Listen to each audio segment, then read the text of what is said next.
ចាលោកនាងជាទីមេត្រីក្រុមមេធាវីរបស់ប្រធានគណៈបកសង្គ្រោះជាតិលោកកឹមសុខាបានរៀបចំពាក្យបណ្ដឹងរួចរាល់ហើយដើម្បីប្តឹងសារទុកទៅតុលាការកំពូលជំទាស់នឹងការសម្រេចរបស់សភាស៊ើបសួរសាលាតូដែលនៅតែបន្តការឃុំខ្លួនលោកកឹមសុខាចាក្រុមមេធាវីអះអាងថាពួកគាត់នឹងដាក់ពាក្យប្តឹងនេះទៅតុលាការកំពូលនៅថ្ងៃច័ន្ទសប្តាហ៍ក្រោយសូមអញ្ជើញលោកនាងស្ដាប់បទសម្ភាសន៍របស់លោកទីនសាការីយ៉ានិងលោកខែមសុជាតិដែលជាមេធាវីមួយរូបក្នុងចំណោមមេធាវី8រូបរបស់លោកកឹមសុខាមានសេចក្តីដូចតទៅបាទជម្រាបសួរលោកមេធាវីហែមសុជាតិបាទជំរាបសួរបាទលោកមេធាវីខ្ញុំចង់ដឹងអំពីករណីលោកកឹមសុខាបន្ទាប់ពីសាលាធរសភាស៊ើបសួរសាលាធរបានសម្រេចកាលពីថ្ងៃទី26ហ្នឹងមកទល់ពេលហ្នឹងតើក្រុមមេធាវីរបស់លោកហ្នឹងនឹងធ្វើយ៉ាងម៉េចបន្តទៀតចំពោះករណីលោកកឹមសុខានេះបាទយើងបានរៀបចំបណ្ដឹងស្ថាបទុកទៅតុលាការកំពូលហើយនឹងបានចុះហត្ថលេខា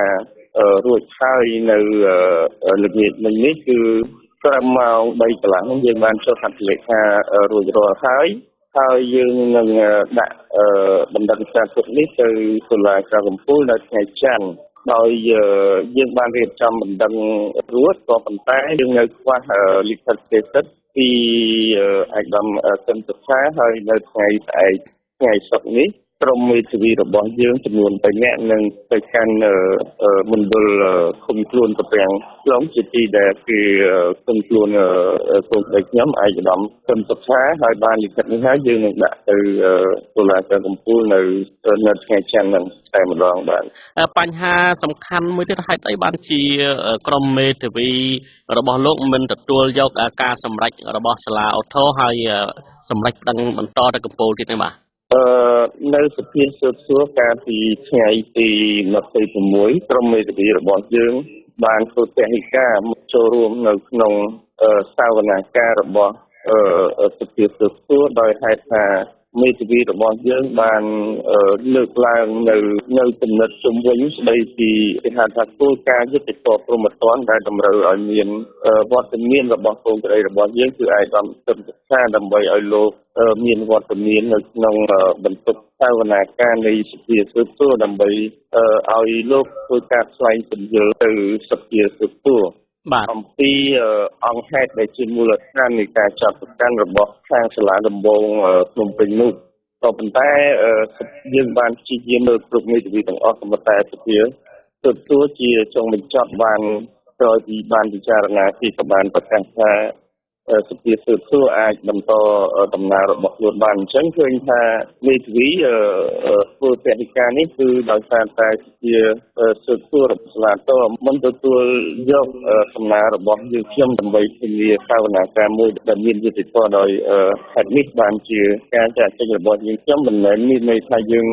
បោះបង់ចោលកាតព្វកិច្ចនៃការការពារទេក៏ប៉ុន្តែគឺជាការតស៊ូធ្វើឲ្យតុលាការសាលាតក៏ដូចជាតុលាការដទៃទៀតនឹងឲ្យប្រតិបត្តិអ្វីឲ្យត្រឹមត្រូវតាម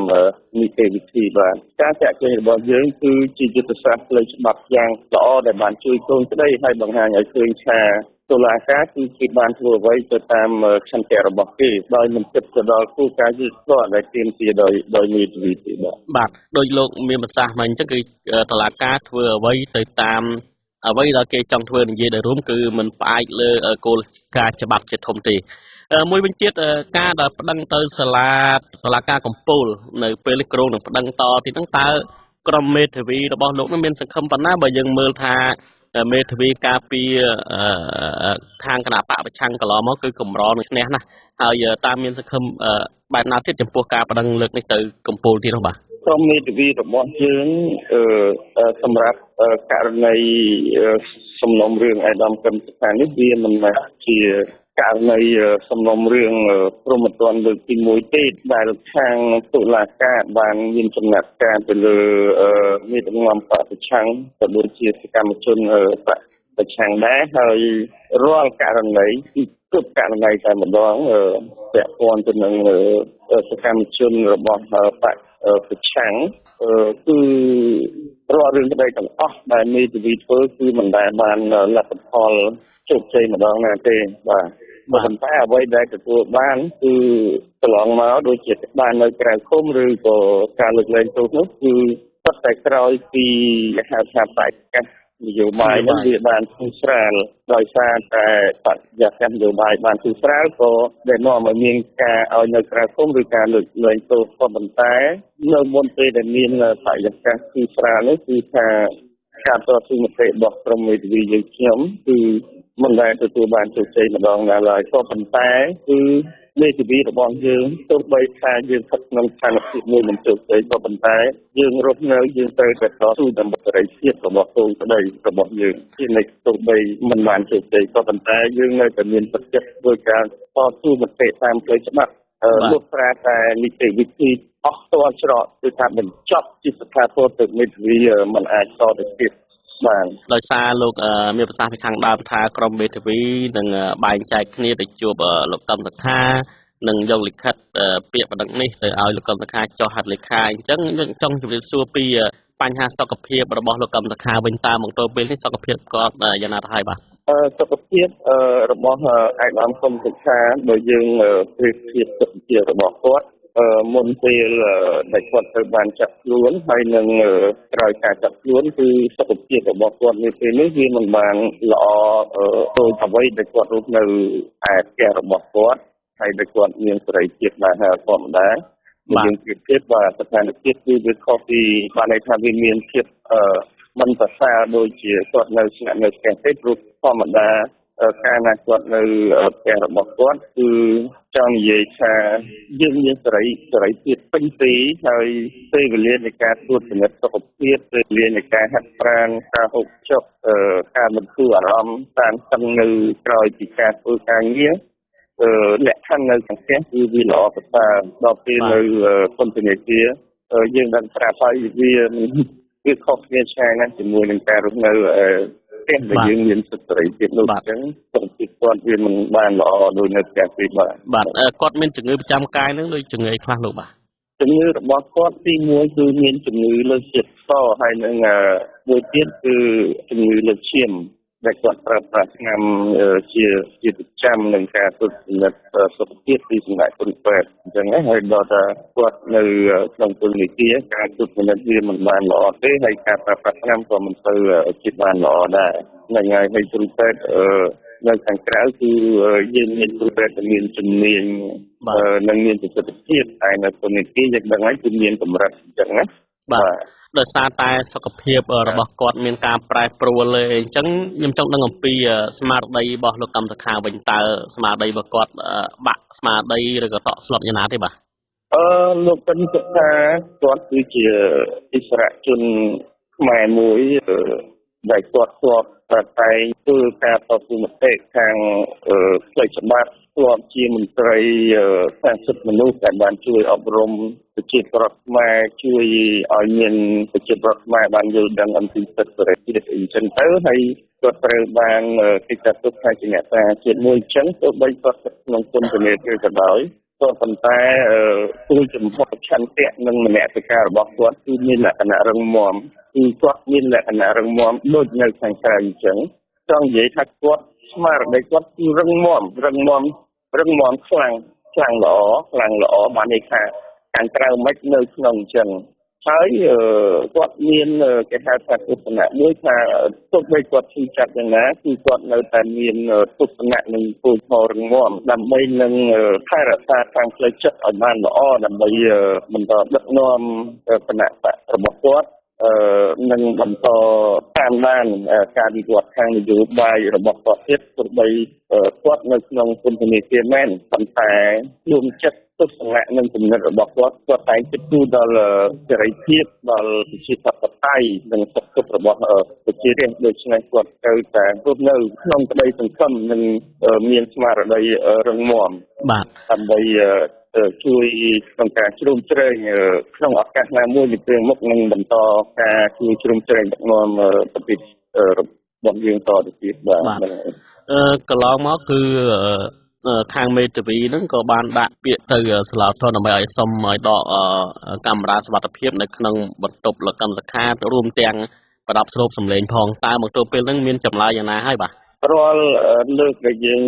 ចូលជួបកូនប្តីរបស់យើងអាដាមគឹមសុខាគឺនៅក្នុងរោងមួយគឺរោងហ្នឹងគឺគេហៅថាជាគឺមានតុនិងមានតែអីជាកន្លែងសម្រាប់មេធាវីជួបជាមួយនឹងកូនប្តីរបស់ខ្លួនក្នុងនៅរោងហ្នឹងគឺ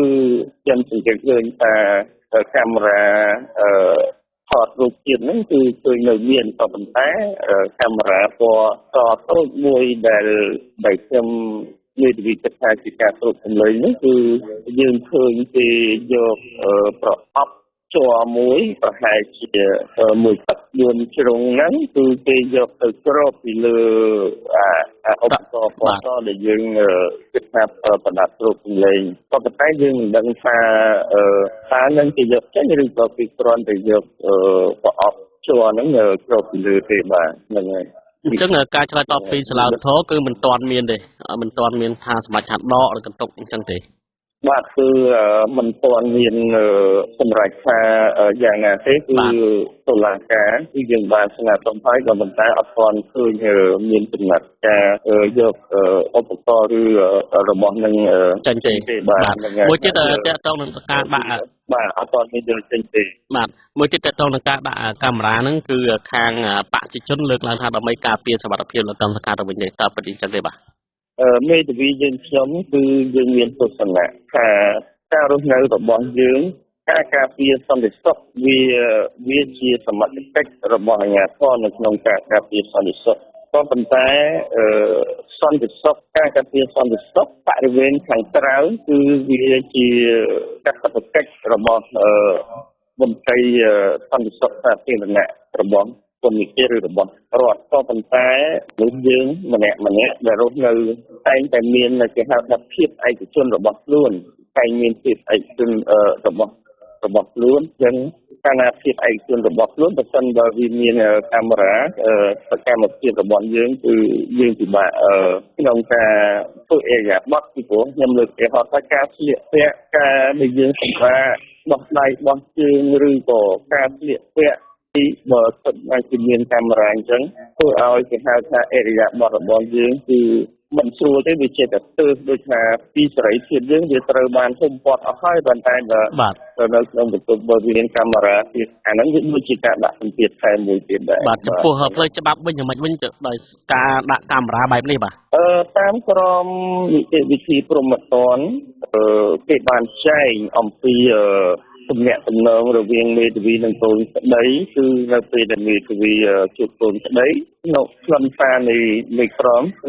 គឺគេបញ្ញត្តិថាមេធាវីអាចជួបកូនក្តីរបស់ខ្លួនបានដោយមិនមានការតាមដានឬក៏ការលួចស្ដាប់ឬក៏អ្វីទេអញ្ចឹងបើយើងពិនិត្យលើខ្លឹមសារនៃក្រមនីតិវិធីព្រហ្មទណ្ឌដាក់កាមេរ៉ាដើម្បីតាមដានមើលសកម្មភាពមេធាវីនិងកូនក្តីខ្ញុំគិតថាគឺវាបានខុសទៅនឹងច្បាប់នីតិវិធីព្រហ្មទណ្ឌហើយបើសិនណាជាកាមេរ៉ានេះត្រូវបានដាក់ឲ្យមិនយកចេញពីនោះបាទអរគុណច្រើនលោកមេធាវីហែមសុជាតិបាទអរគុណ